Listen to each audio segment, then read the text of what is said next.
তোমরা বেশিরভাগ স্টুডেন্টরাই মনে করো যে সমাধানের ক্ষেত্রে অপনয়ন পদ্ধতি সবচেয়ে সহজ আর বজ্রগুণন পদ্ধতি সবচেয়ে কঠিন, কিন্তু আজকে আমি তোমাদের স্টেপ বাই স্টেপ করে দেখাবো যে বজ্রগুণন পদ্ধতি সমস্ত পদ্ধতির তুলনায় একদমই সহজ এবং খুব সহজেই সমাধান করা যায়। তো এখানে আমি দুটো সমীকরণ দেওয়া আছে, এই দুটো সমীকরণকে প্রথমে সাজিয়ে নেব। তো এই সমীকরণটাকে এইভাবে সাজাবো যে সমানের ডান দিকে কিছু রাখবো না, মানে 3x - 4y - 1 = 0, মানে এটা বাম দিকে এলে মাইনাস হয়ে যাচ্ছে। এটা দিচ্ছি 1 নম্বর সমীকরণ। আর এটার ক্ষেত্রে হচ্ছে 4x পুরোটাই চলে আসছে -3y - 6 = 0, এটা হচ্ছে 2 নম্বর সমীকরণ। এই যে দুটো সমীকরণ হলো, এই দুটো সমীকরণের মূল সমীকরণ মানে রৈখিক সমীকরণ, সেটাকে আমরা কিন্তু লিখে নেব। মানে কিভাবে না, a1x + b1y + c1 = 0 আর a2x + b2y + c2 = 0। এইটা হচ্ছে 1 নম্বর সমীকরণের অনুরূপ, আর এটাও 2 নম্বর সমীকরণের। এখানে সহগগুলোকে a1 b1 c1 দ্বারা প্রকাশ করা হয়েছে, আর এখানে a2 b2 c2 দ্বারা প্রকাশ করা হয়েছে। সবগুলো সাইন কিন্তু পজিটিভ সাইন। এবার আমরা কি করব, একটা সুন্দর সূত্র তৈরি করে নেব। তোমরা যেটা মুখস্থ করো, এখানে মুখস্থ করার প্রয়োজন নেই, তৈরি করে নেব। আমরা প্রথমে লিখব y, তারপরে লিখব 1, তারপরে x, তারপরে y। এবার কি করব, এই y এর নিচে এই যে সহগগুলো আছে b1 b2 সেটা লিখব। তাহলে এখানে লিখব b1 আর b2।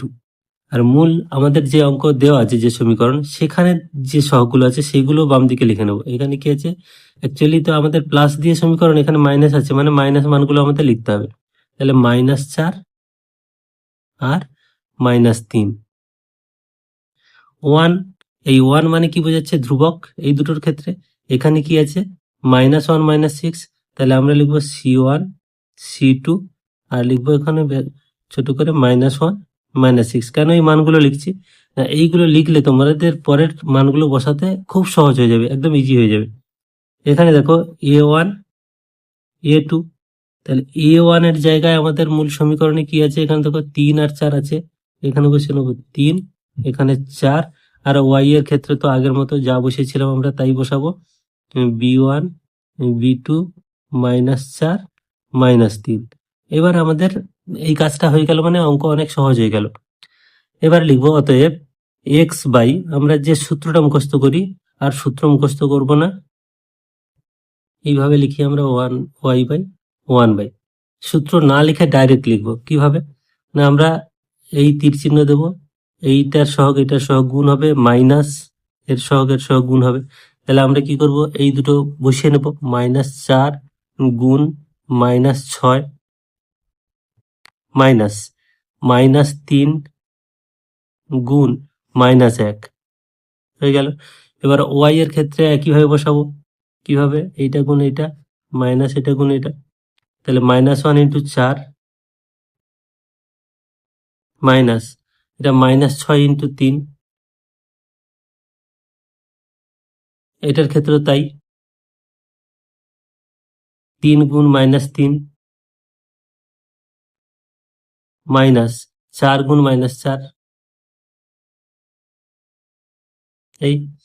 এই মানগুলো বসানো হয়ে গেল, মানে অঙ্ক আমাদের কিন্তু প্রায় শেষের পথে।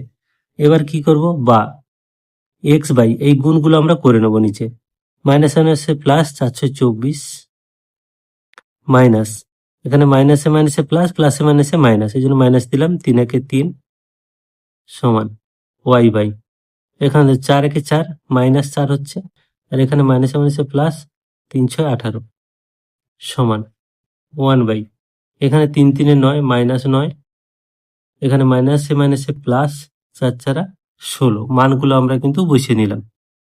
বা এবারে শুধু যোগ বিয়োগ করবো, এক্স বাই 24 - 3, তাহলে 21 সমান ওয়াই বাই, দেখো 18 - 4 মানে কি 14 হচ্ছে, +14, এখানে 1/16, 16 থেকে -9 মানে 9 7 16 7।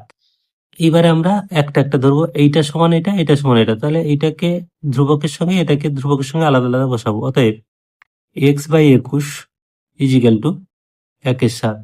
আর একটা পার্ট কি লিখবো না, y/14 ইজিক্যাল টু 1/7। কাটাকাটি হচ্ছে 7 3 7 21, এখানে কোনাকুনি গুণ করলে অতএব x ইজিক্যাল টু 3। এটার ক্ষেত্রেও তাই, কাটাকাটি হচ্ছে 7 1 7, 7 2 14, y ইজিক্যাল টু 2। তাহলে খুব সহজেই সমাধান হলো। অতএব নির্ণয় সমাধান লিখে নেবে x সমান 3, y সমান 2। খুব সহজেই সমাধান হয়ে গেল।